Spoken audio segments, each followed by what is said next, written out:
Sekarang sudah berapa? 2024. Sudah berapa tahun?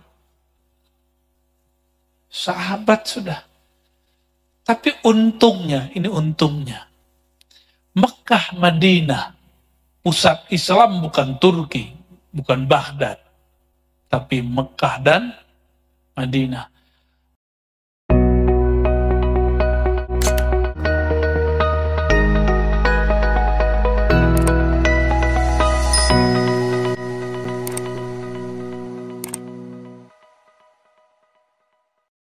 Di akhir zaman, para pemimpin itu lebih banyak dibenci, dilaknat daripada dicinta. Semoga ini masih berjarak sedikit ya. Walaupun waktunya sudah pendek sekali. Karena kalau saya menghitung Bapak Ibu saudara-saudariku, Turki Utsmani runtuh tahun berapa? 1924. Sekarang sudah berapa? 2024. Sudah berapa tahun? Sahabat sudah. Tapi untungnya, ini untungnya. Mekah, Madinah, pusat Islam bukan Turki, bukan Baghdad, tapi Mekah dan Madinah. Makkah Al-Mukarramah dan Al-Madinah Al-Munawwarah baru dikuasai tahun 1933 oleh Saudi. Negara Saudi itu negara yang diciptakan oleh Inggris. Lalu kemudian mereka menjadi temannya Amerika. Jadi Saudi ini unik.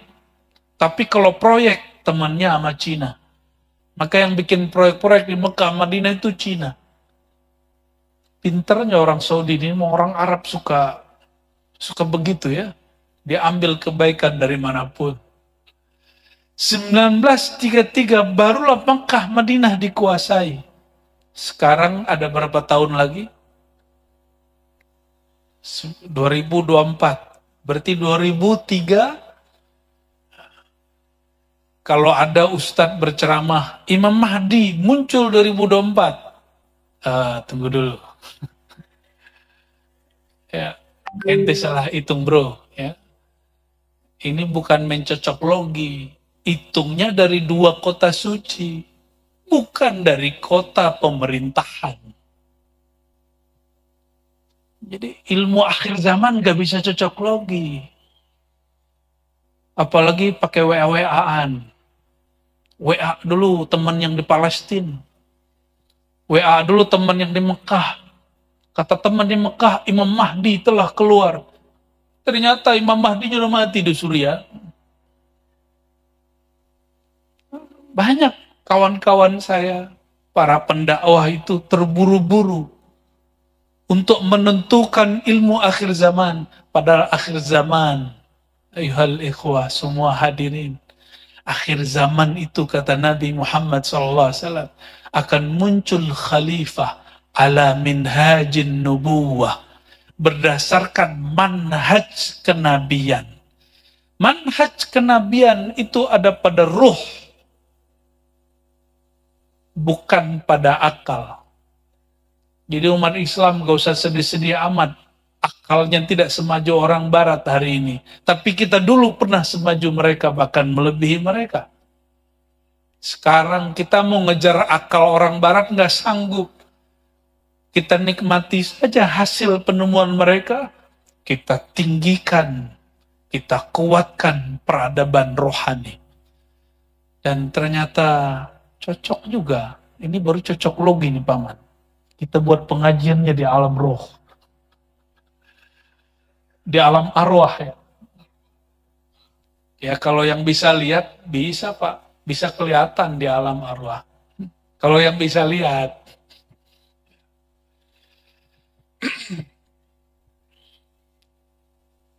Maka kajian akhir zamannya saya simpul sederhana tadi. Bapak Ibu, gak usah khawatir-khawatir amat ya. Tapi betul 2024 ini banyak kejadian. Bapak Ibu, itu Jawa diguncang, ya, kampung Sunan Bonang itu digoyang. Sunan Kalijaga ditanam di Jawa Tengah, bagian utara, Demak, itu sekarang terendam banjir. Belum lagi di kampung saya, Sumatera Barat, itu ada yang banjir, ada yang longsor. Masya Allah, 2024 ini. Allah mastur an ummati Sayyidina Muhammad sallallahu alaihi wasallam.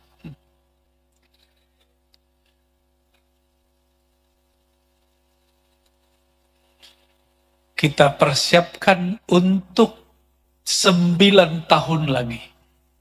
Dan ini ada satu rahasia sebelum masuk ke bab keabadian. Mau jadi abadi nggak? Mau abadi nggak? Kalau jadi gubernur 5 tahun selesai. Ya, jadi ketua DPRD 5 tahun selesai. Jadi pejabat bisa kurang dari 5 tahun, mungkin sekian bulan. Tapi jadi makhluk abadi itu selama-lamanya. Mau nggak? Sebelum masuk ke situ ada satu kabar dari baginda Nabi Muhammad SAW.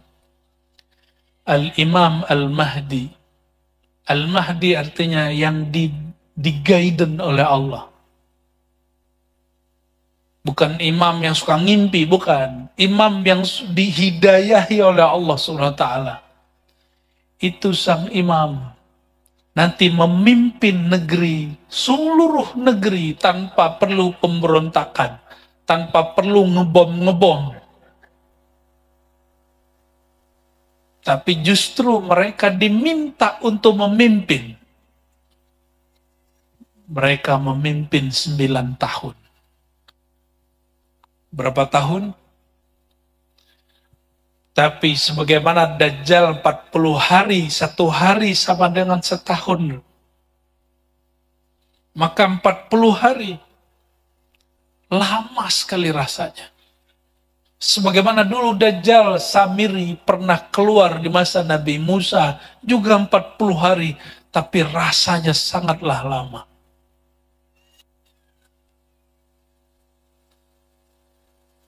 Namun Allah balas. Apa balasan Allah? 9 tahun itu, 1 hari pun seperti setahun. Kalikanlah 9 tahun.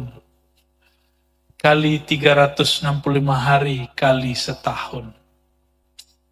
Bama, itu lama sekali. Lagi asik-asik menikmati dunia, yang sorga disegerakan, Ya'jud Ma'jud keluar. Ini pian-pian ini lagi asik bikin anak kali ya. Lagi asik makan, lagi asik santai. Nanti zaman itu cemburu-cemburu udah nggak ada, Bu. Udah tipis. Mumpung masih cemburu sekarang ya. Nanti nggak ada cemburu-cemburu zaman itu. Semua orang cemburu itu anania, ego. Ego perempuan. Boleh cemburu sebatas yang disyariatkan Allah. Cemburu cinta, bukan cemburu egois. Ya. Dan itu nggak ada nanti di sana. Karena itu sorga yang disegerakan oleh Allah Subhanahu Wa Taala. Baik, kita keep tentang akhir zaman. Ya. Siapkan saja diri. Kalau tidak tahu tentang akhir zaman, katakan kami tidak tahu. Jangan mengada-ada, jangan mencari-cari ke dunia yang gak jelas. Apalagi ilmu cocok logi. Mengulang kajian-kajian sebelumnya, karena ini basic untuk memahami tentang insan keabadian. Alam keabadian. paling pendek kata Nabi, fasab'un wa illa fatis'un. Beliau itu akan tinggal di bumi setelah berjuang melawan Dajjal pastinya itu selama 7 atau 9 tahun. 7 atau 9 tahun. Tapi jangan sedih dulu, Pak. Dajjal itu keluarnya, Dajjal sudah ada, tapi keluarnya 40 hari. Kalau Dajjal sudah ada, maka besar kemungkinan Imam Mahdinya sudah ada. Ya, Dajjal itu gelarnya, bukan namanya. Dajjala, ya, yudajjilu, atadjila, atau dajjala itu kalau dibuat mubalaghahnya. Orang yang banyak bohong disebut Dajjal. Ya. Al-Imam Al-Mahdi ini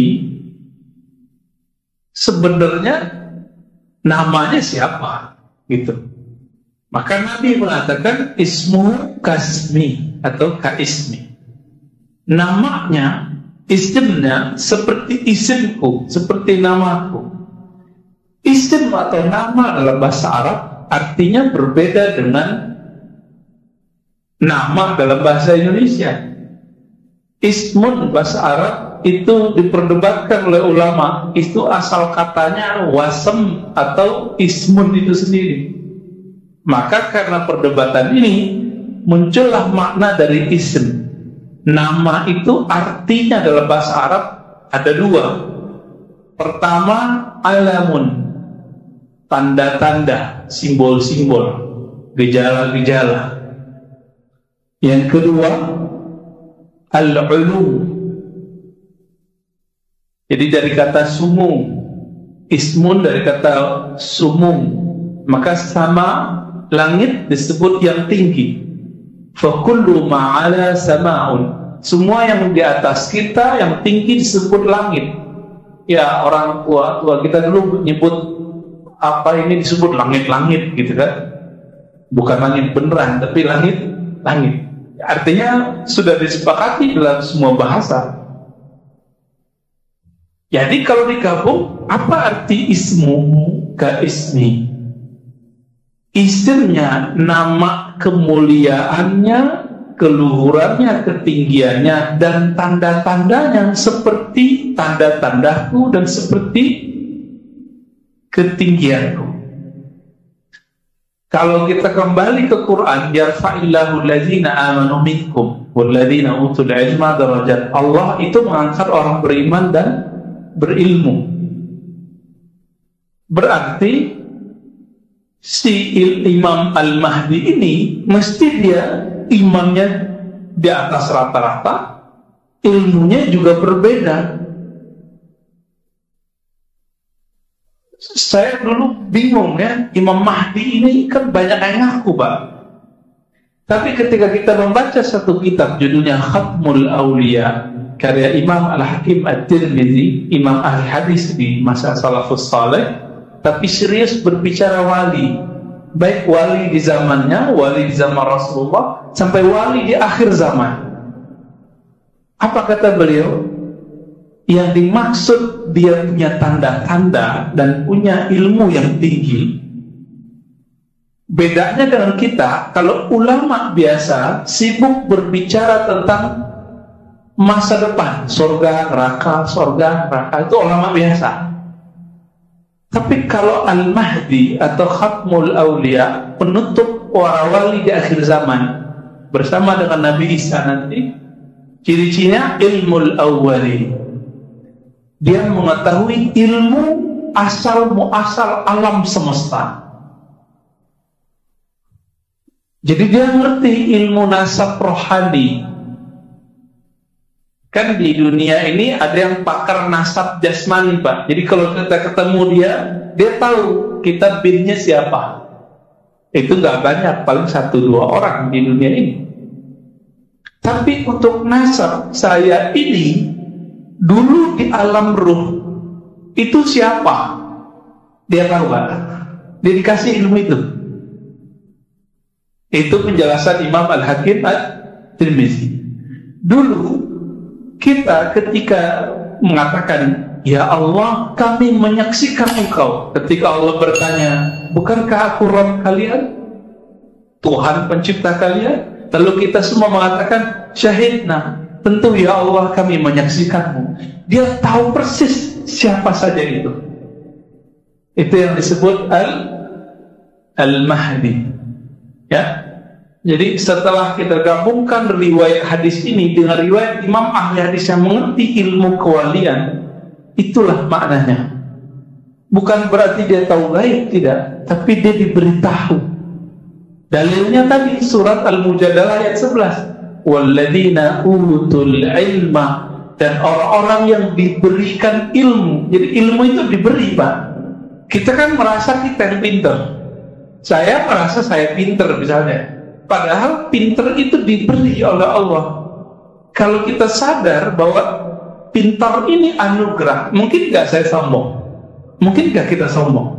Gak mungkin.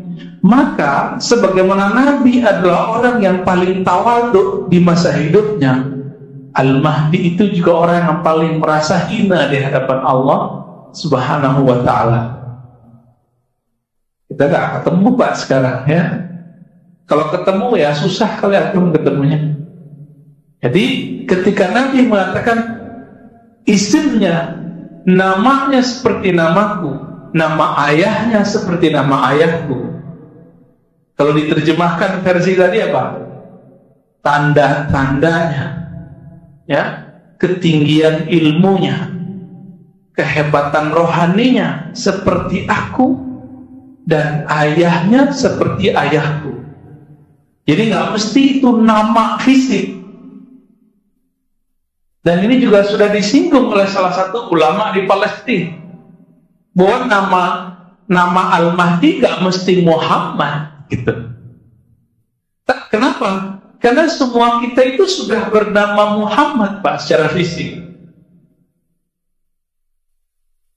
Ini bukan cocok lagi, tapi coba tanya ulama-ulama yang ahli rohani.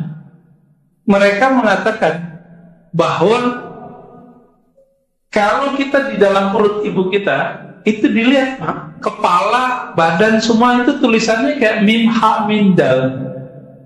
Maka waktu saya ketemu salah satu guru kita, ya, dalam ahli zikir, dan beliau ahli hadis juga, ahli fikih, salah satu mufti di Abu Dhabi, orang Yaman, Maulana Syekh Dr. Muhammad Abdurrahman An-Nazari Asy-Syadzili Al-Alawi, ya, beliau mursyid saya dalam thariqah Syadziliyah. Apa kata beliau? Jadi kami datang ke sana, ke tempat beliau, itu yang nyambung cuma berapa orang, Pak. Akhirnya ketika saya ngobrol tentang ilmu ini dengan beliau, yang lain pada kabur. Saya lihat bro, gak ada orang lagi. Kita aja berdua, udah asik. Tahu-tahu udah 2 jam, 3 jam, 4 jam. Salah satu kata beliau, alam ini Allah ciptakan karena Muhammad Sallallahu Alaihi Wasallam.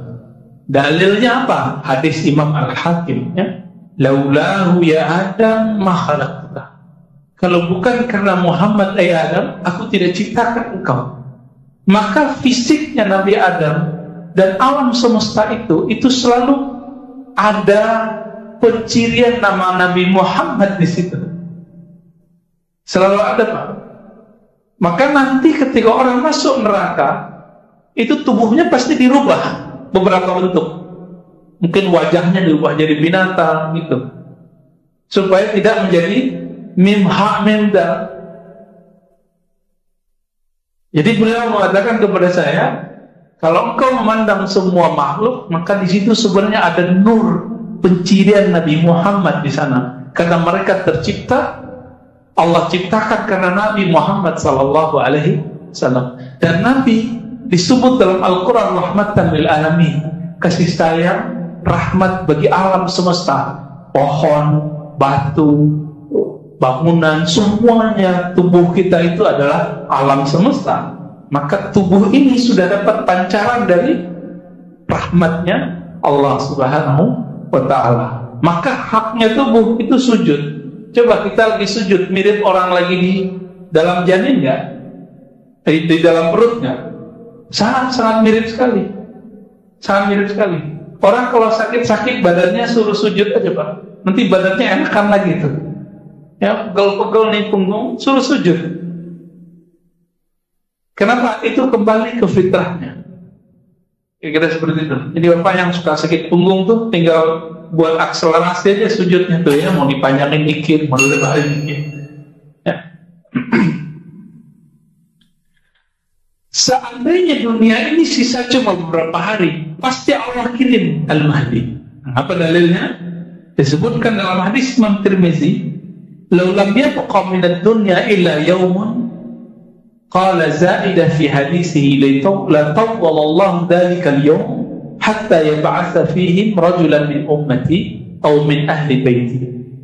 Seandainya tidak tersisa lagi sebelum kiamat kecuali satu hari doang nih, pasti Allah kirim, Allah bangkitkan seorang yang bernama Al-Mahdi. Pasti.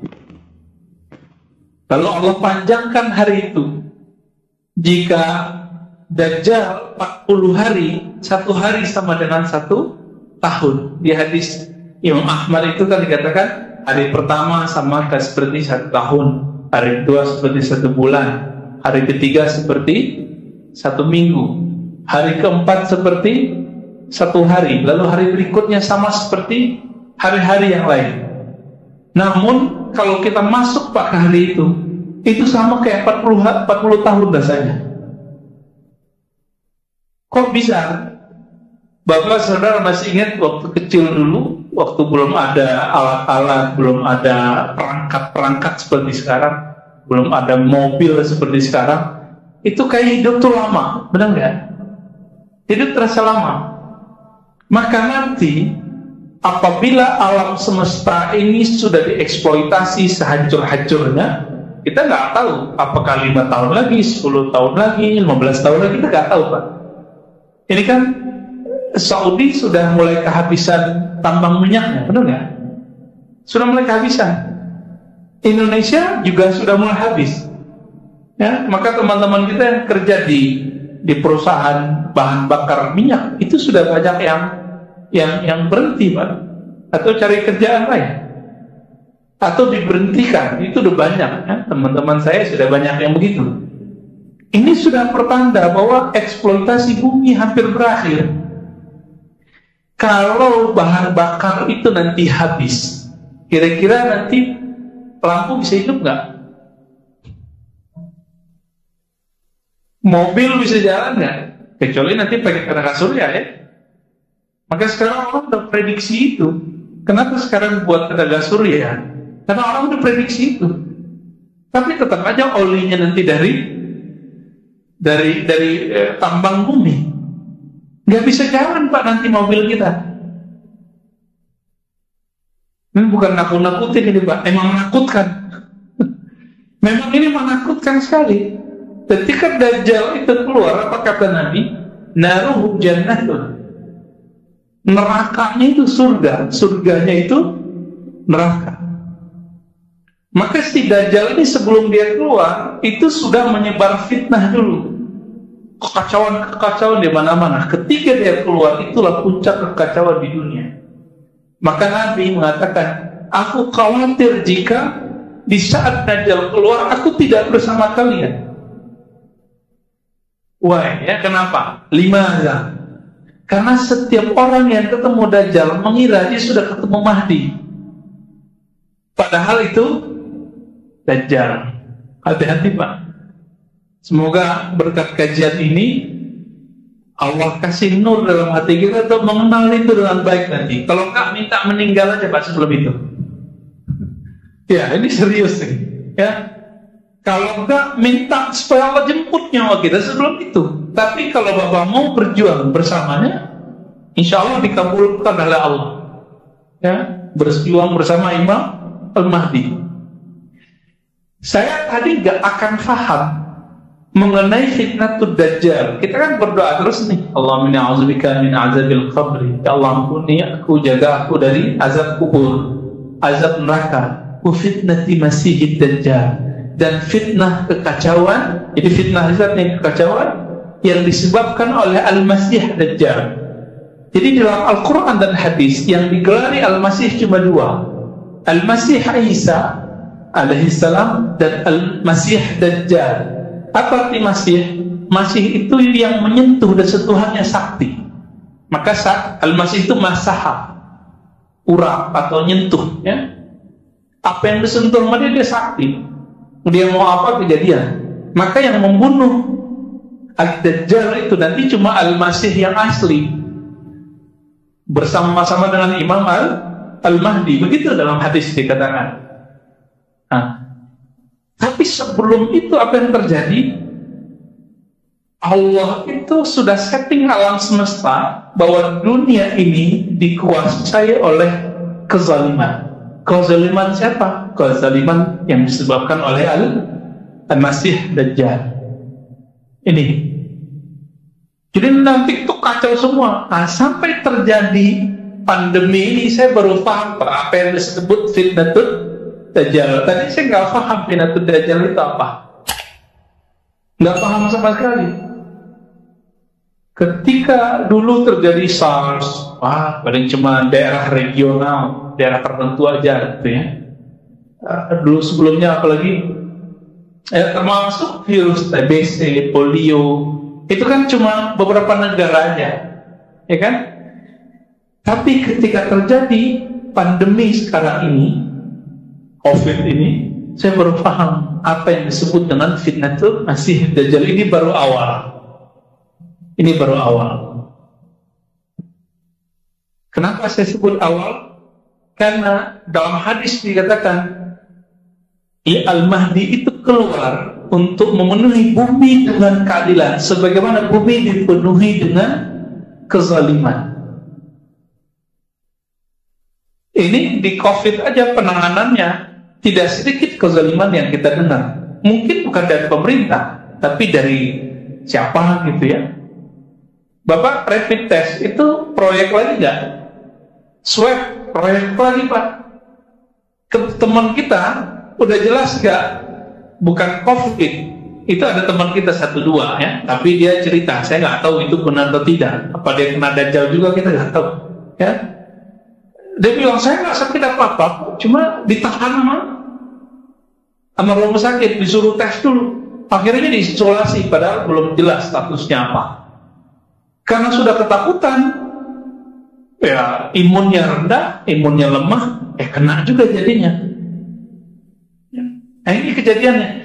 Dan disebut pandemi itu karena sudah meliputi semua negara, benar nggak? Hampir semua negara Pak, kecuali negara yang terbelakang nggak punya akses berita. Jadi mereka nggak mau kalau ada COVID. Atau ada negara yang pura-pura nggak ngerti. Itu negara Yaman. Yaman itu pura-pura bego aja Pak ya. Cuek aja deh. Tapi apa akibatnya? Sudah ratusan kita dengar kabar ulama atau orang soleh meninggal di sana. Itu udah banyak habaib ulama-ulama besar meninggal Pak di sana. Karena mereka kalau maulidan, kalau zikiran ya cium tangan. Kita tidak menolak ada COVID, tapi cerita yang digoreng berlebihan kita nolak. Itu aja bedanya Pak ya. Karena fitnah ini nyata. Jadi semua bumi, semua wilayah bumi itu kena. Kalaupun ada 1-2 negara yang mengklaim dirinya bebas dari COVID, tapi mereka ketakutan sama COVID. Ini yang disebut fitnah. Kekacauan yang disebabkan oleh si Dajjal itu. Apa arti Dajjal tadi? Pembohong. Ya, Pak. Jadi kita diberitakan hal-hal yang menakutkan. Padahal ya COVID kan sebenarnya yang dijelaskan oleh Menteri Kesehatan dulu itu benar. Ini flu, tapi flu-nya lebih parah dikit gitu. Orang mati karena flu, influenza kan banyak juga. Tapi kenapa nggak diinfokan? Karena emang tidak separah flu yang ini, terutama yang punya penyakit bawaan. Akhirnya ketakutan karena berita. Coba rasakan Pak, bulan-bulan Maret, pertengahan, April, Mei sampai puasa kita. Menegangkan nggak? Baik. Jadi Dajjal itu sudah bawa fitnah. Fitnahnya itu mirip kayak iklan, mohon maaf. Iklan-iklan sekarang itu barang-barangnya belum ada Pak, tapi iklannya sudah ada. Coba tanya sama teman-teman kita ini. Ini cara model fitnah Dajjal itu. Barang belum ada nih, iklan duluan.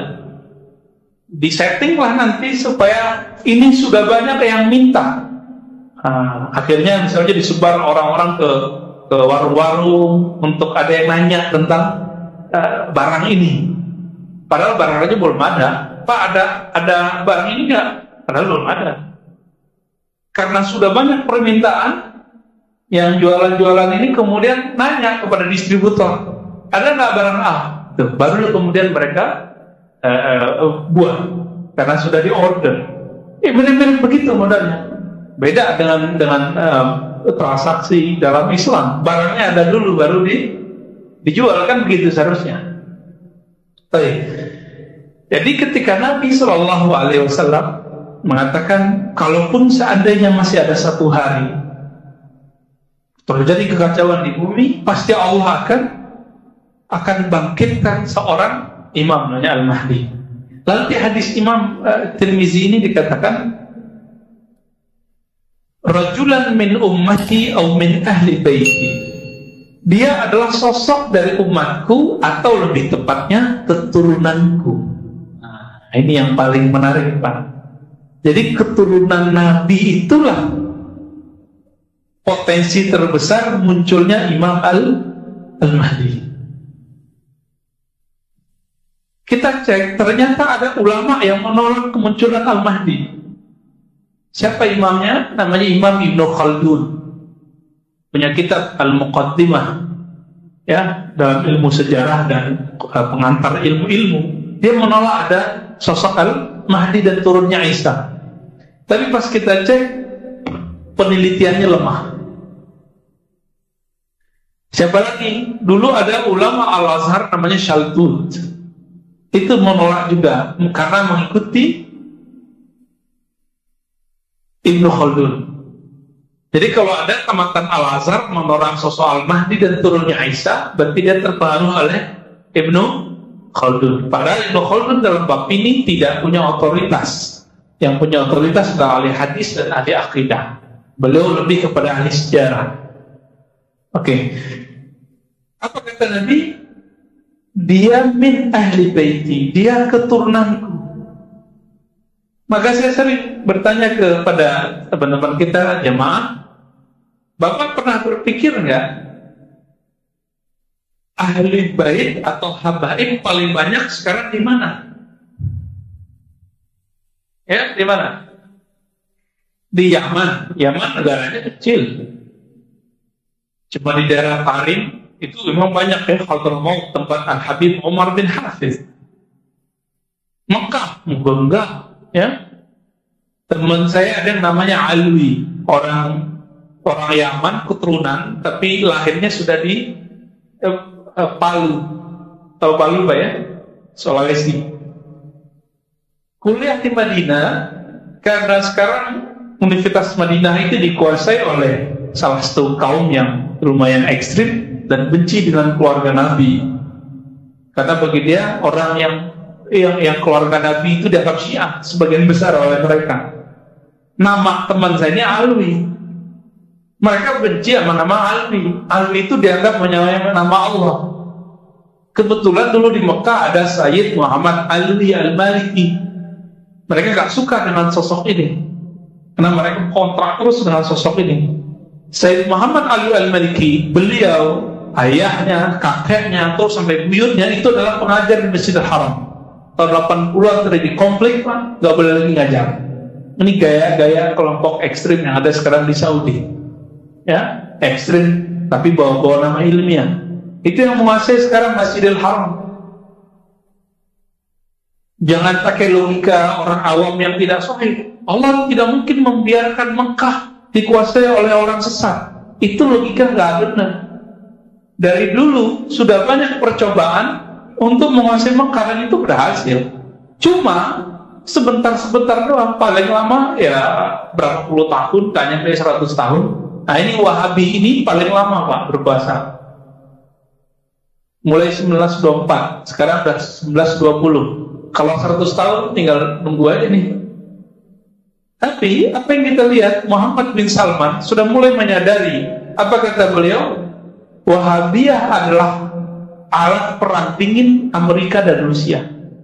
Itu yang ngomong putra mahkotanya, bukan saya yang ngomong. Ya, sekarang di Indonesia kajian Wahabiyah yang disebut Salafi menjadi favorit karena TV-nya ada, radionya ada. Mungkin Bapak kalau pulang kerja, berangkat kerja dengerin radionya. Tahu kan radionya? Ditanya sama Ustadz Imam kita ya. Ya Ustadz ya.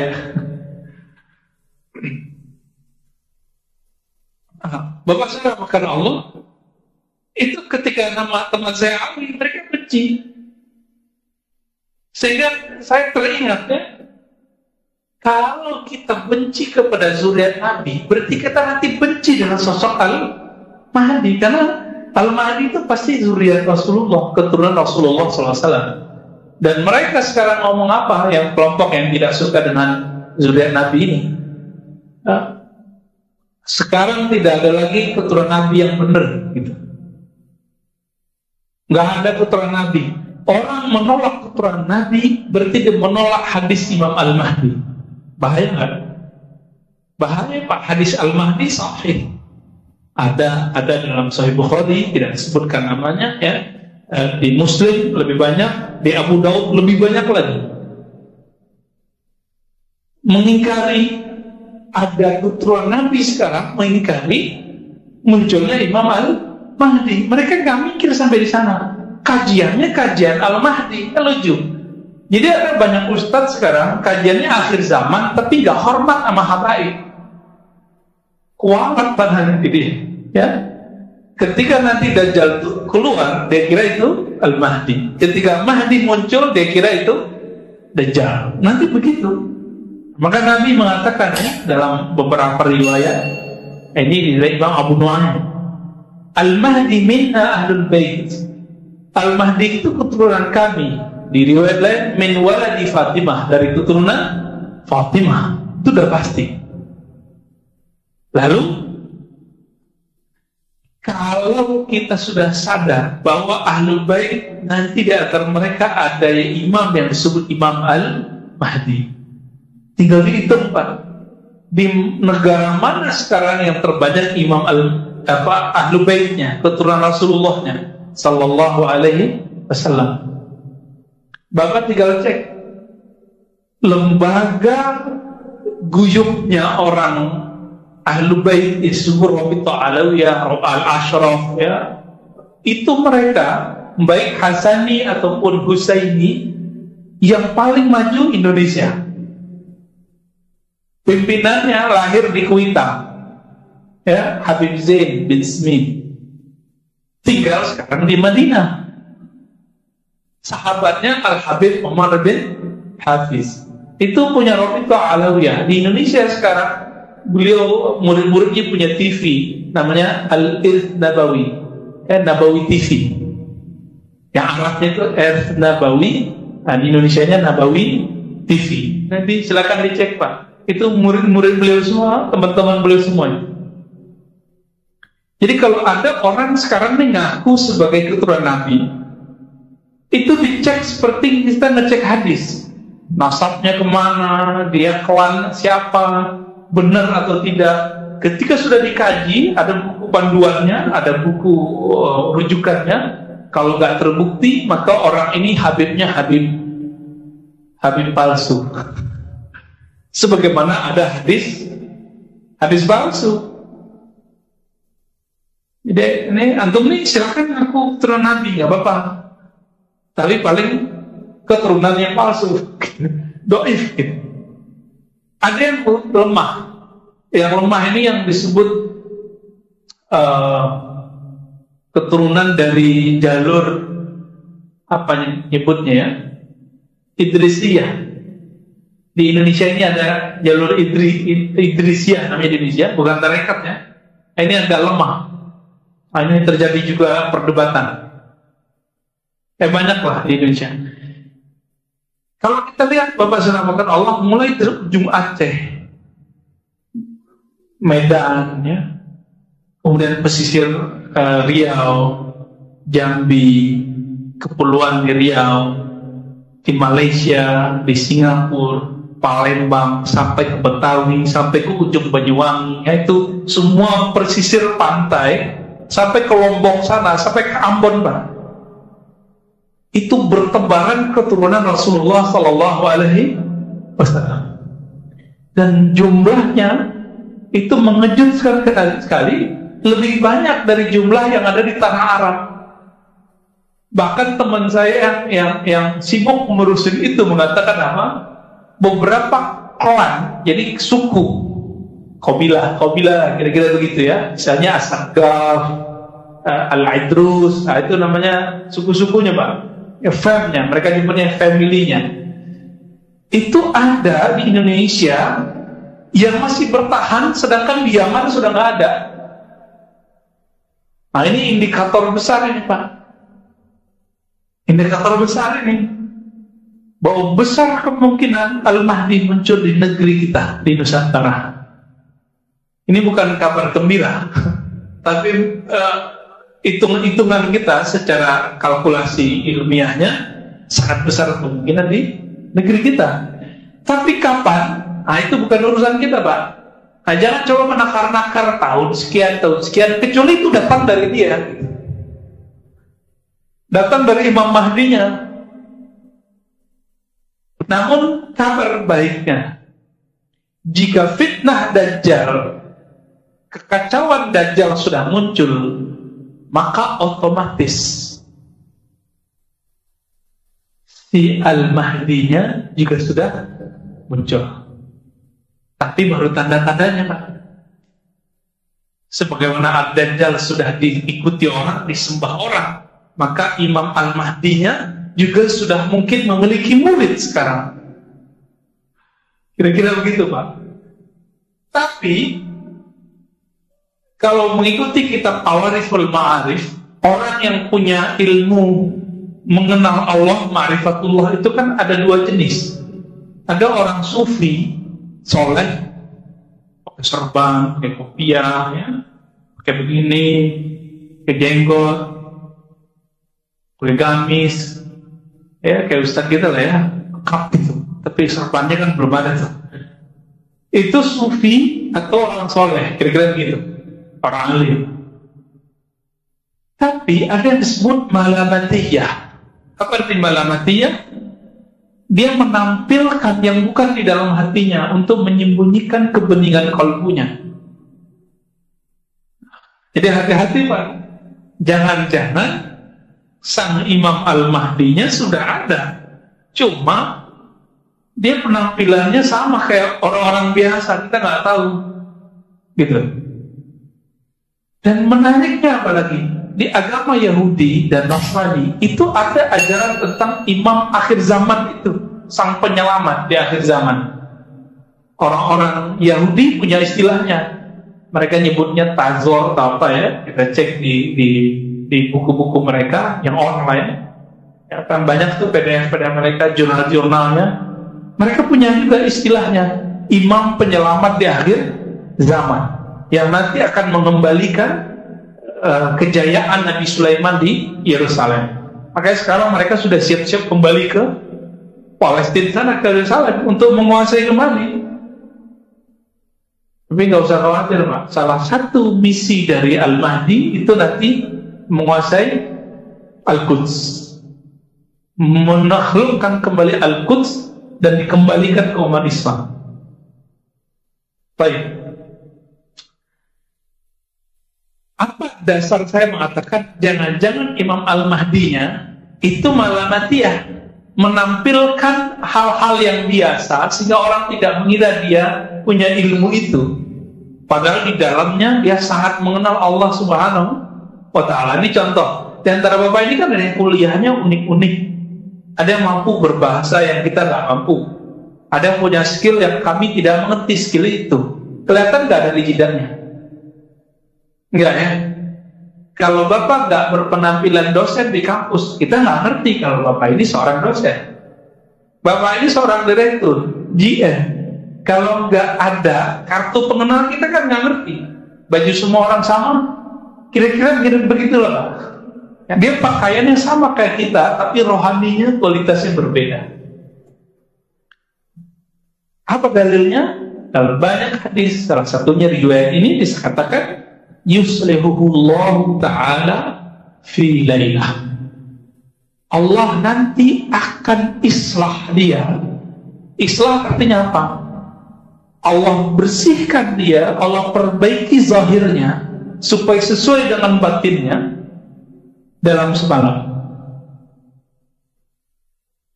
Al-qala fi yaumain, di riwayat Imam Abu Nu'aim dikatakan atau 2 hari. 2 hari itu artinya 2 kali. Saya mau tanya, ini mengikuti tadi. Nabi mengatakan tanda-tandanya seperti tandaku, namanya seperti namaku, ilmunya seperti ilmuku. Nabi berapa kali dibersihkan dadanya oleh malaikat Jibril? Masih ingat? Rasulullah ketika mulai kanak-kanak, ya kira-kira umur 6-7 tahun, itu dibeleh pada dadanya, dibersihkan oleh Jibril.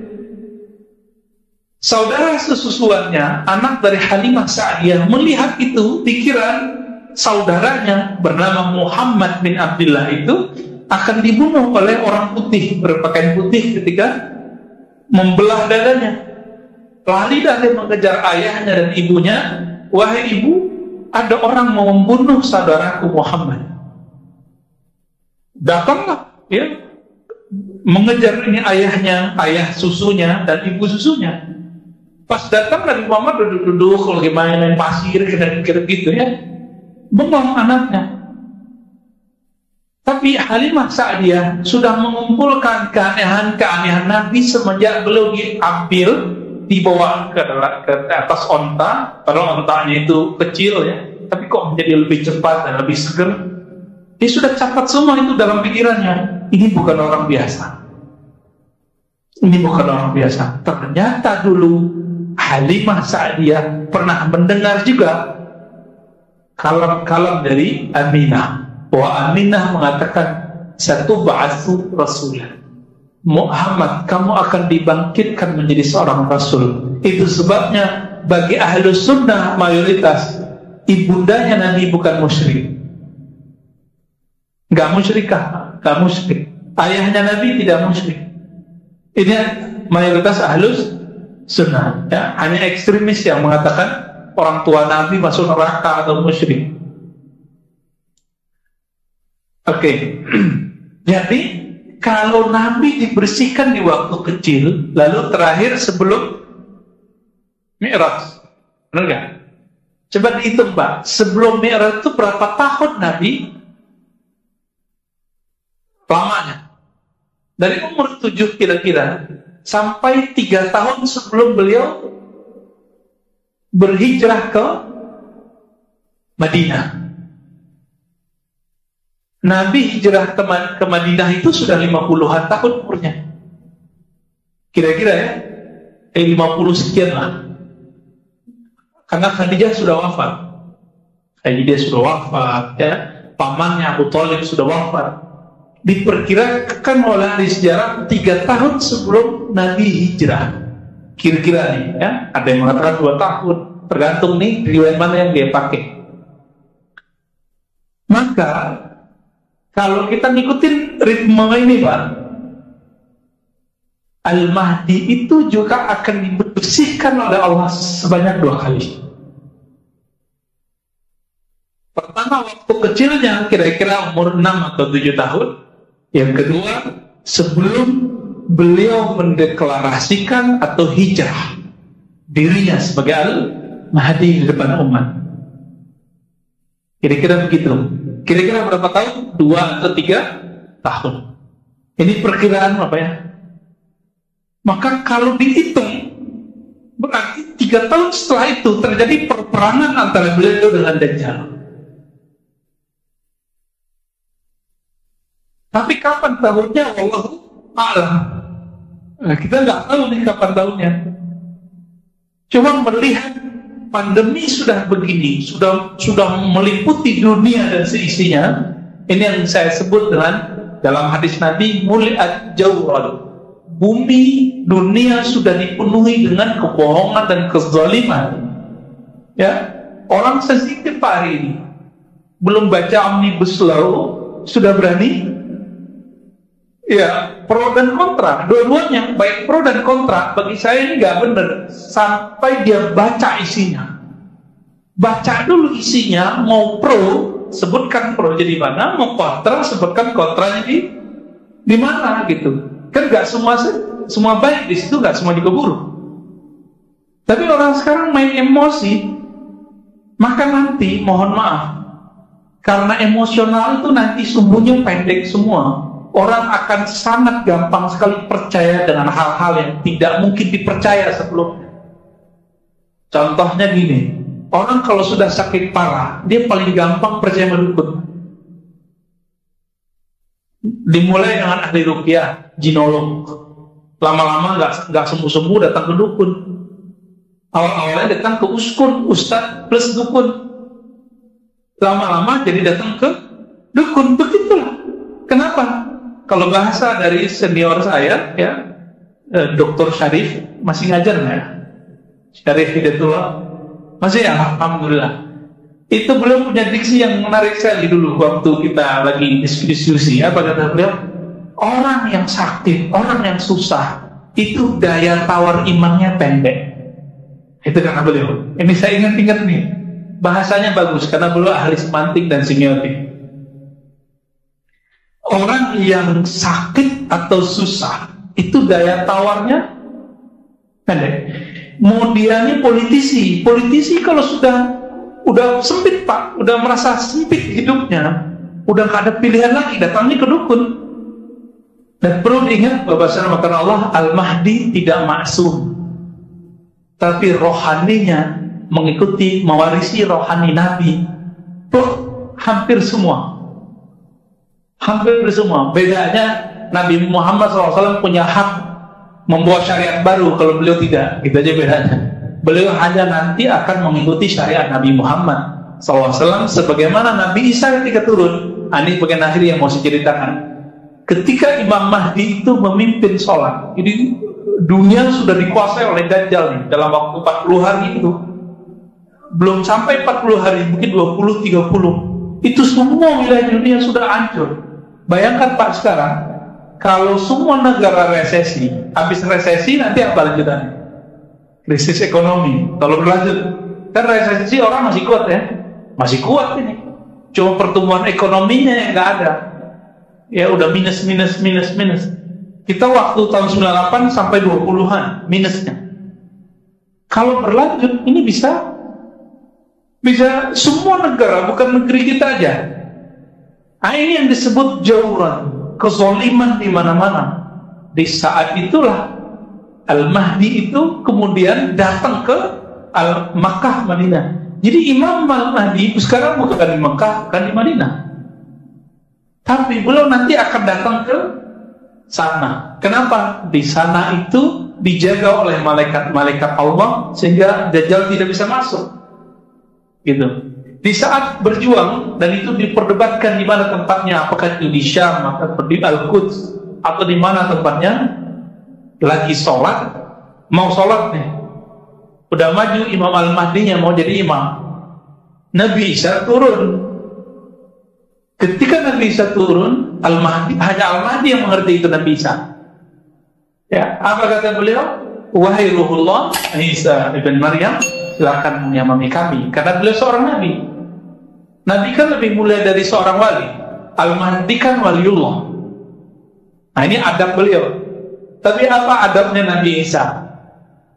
Masih ingat Nabi Musa berdoa, ya Allah jadikan aku nabi umat akhir zaman. Apa kata Allah? Sudah ada nabinya. Ya udah kalau gitu jadikan aku umat nabi akhir zaman. Jadi selevel Nabi Musa, induknya syariat Nabi Isa kan di Nabi Musa. Nabi Isa kan belum menyempurnakan, belum mengurangi juga. Jadi baru cuma berapa ajaran Nabi Musa yang direvisi oleh Nabi Isa. Jadi induknya di Nabi Musa. Nabi Musa sebagai induk itu berharap menjadi pengikut Nabi Muhammad, apalagi Nabi Isa. Maka adab beliau, engkau yang jadi imam, aku jadi makmum. Maka Nabi mengatakan, betapa luar biasanya kalian ketika Isa turun, wa imamukum minkum.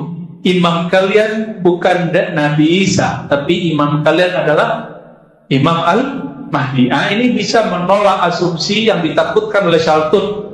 Shaltut mengatakan hadis mengenai Nabi Isa hanya memperkuat doktrin Kristen. Itu tidak benar, karena buktinya nanti dia jadi makmum, ya. Kira-kira seperti itu.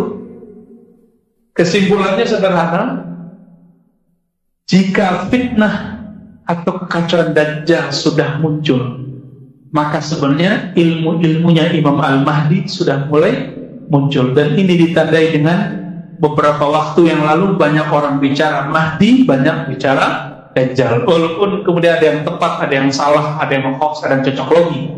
Ya, semoga Allah ampuni semua itu dan Allah sempurnakan keturunan kita semua. Ya, amin ya rabbal alamin. Semoga kita nanti kalau umur panjang menjadi tentaranya Al-Mahdi, pengikut Al-Mahdi. Wassallallahu ala nabiyina Muhammad. Cukup, ada pertanyaan? Al-Mahdi